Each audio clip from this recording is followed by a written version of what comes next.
So welcome back to the shop, friends. So today I thought I'd share with you the correct method for soldering wires. Soldering, of course, in my opinion, is the best way to connect wires. Many of us kind of maybe default to these little guys. We've seen these little automotive style connectors in there, and well, they're not great. Just go look at your trailer after a couple of years being outside using these. You know, they're not ideal. The ideal way, though, is to solder. It's a little intimidating, I think, by a lot of folks because maybe you don't have the equipment or you've had bad luck with it. I'll show you how easy this is to do with just a tiny handful of tools, and I'll show you. Let's go into the kit right now. There's really just a few things you need in your kit. And, you know, it's worth $100 or so. You can put together this kit that'll serve you for a lifetime.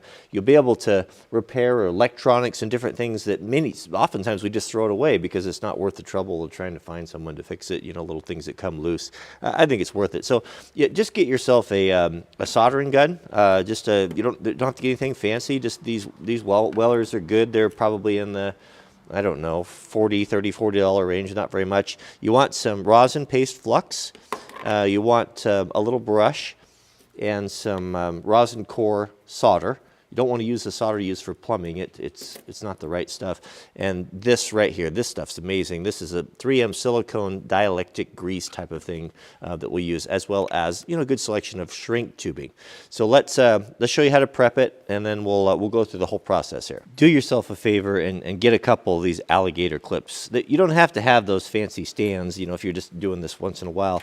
Take 2 alligator clips and clamp them in your vise like this. Now, some of these alligator clips have a pretty tight spring on them, so take some shrink tubing on the ones you're going to keep in your kit and just melt it on there, and that way they won't mess up your wire. And this is going to hold things securely, and you're just going to get a whole lot better job. Okay, so for joining the wire, there's a couple different ways of doing it, but what I have found to be the best, and this is what Granddad always did it, is you fray the ends of the wire like this. You kind of splay them out like this and join them so they intermingle, kind of mesh like fingers together. Pinch one side like this here and start bringing everything together, and then twist. Twist this side here, and then twist this side over here like that. And that's going to give you the cleanest, the smallest, because we're going to shrink. If this is going to be something that's exposed and we're going to put our shrink tubing on there, it's going to be a little more low profile and look a little better. Now we can clamp it into our jaws and get everything ready for the solder. I don't think I mentioned you want a damp sponge too. Just any sort of old worn out sponge would be fine. Now with everything ready, you're going to take your rosin flux, right? And we're going to apply that on there like that. So just coat that on there, and that's going to help that solder to bind. It probably wouldn't be a bad idea to have heated that up first. And then we're going to get our soldering iron and untangle the cord that hooks on everything. Okay, so this shouldn't take long to heat up. So what we're going to do is we're going to put that on there like that, just until that flux starts to melt in, that rosin, and it starts to melt down inside the wires there, right? And then Granddad always said you touch the end of that there to tin it. I don't know why, I just always have. And we're going to heat from the bottom, and we're going to start heating that up until this melts. Now we don't want to touch the solder to the iron. Oh, that took a long time to heat up there. There we go. Now it's sucking in there just like that. We don't put so much on there that it's going to you know, drip off, and don't try to dribble it on there. I could probably use a little bit more right there. There we go. That's all. That solder joint looks pretty good. Now remember, this is marginal advice, so take it for what it's worth. Now we want to waterproof this. This is where we're going to use the 3M silicone paste. Having this in your shop, anytime you put together electrical connectors or anything like that, is so good. It's so good. And we'll just put a little bit of that on there like that.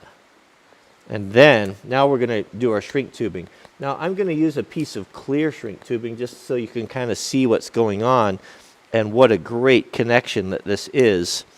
So what we can do here is, once we have that grease on there, now we'll thread our shrink tubing on here like this, and try to be careful when is to hold that, not to scrape all that silicone grease off there, and just place it like that. Now your shrink tape's going to shrink on the ends about 10%. So I'm always pretty liberal with that, and give myself plenty of tubing.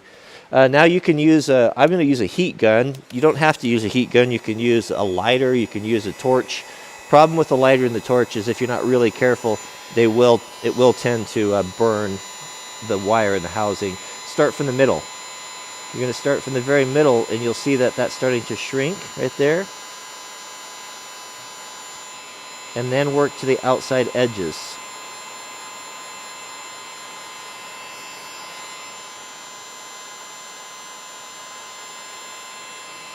And you'll see, I think you can see, you'll see that silicone making that seal as the shrink tape tightens around the connection, and ideally you want it to squeeze out like that side right there. Probably should have put a little bit more on the housing, but that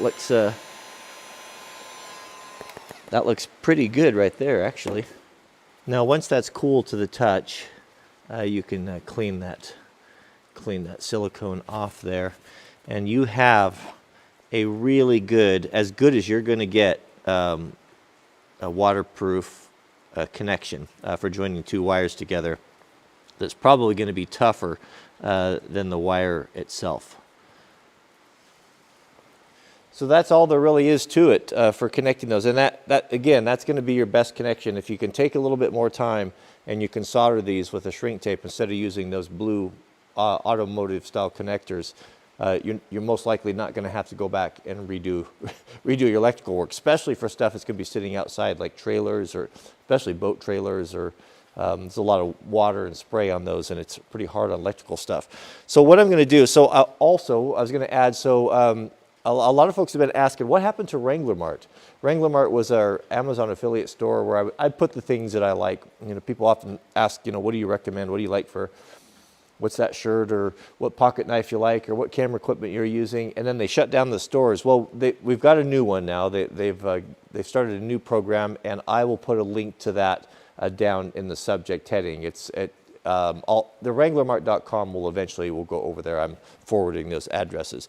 What I'll do is, because I know I'll get a lot of questions about this, I'll do affiliate links. Affiliate links are a way for us to support the channel. If you buy something on Amazon that I feature in the video, we get a small percentage from that, and it helps us to fund the channel.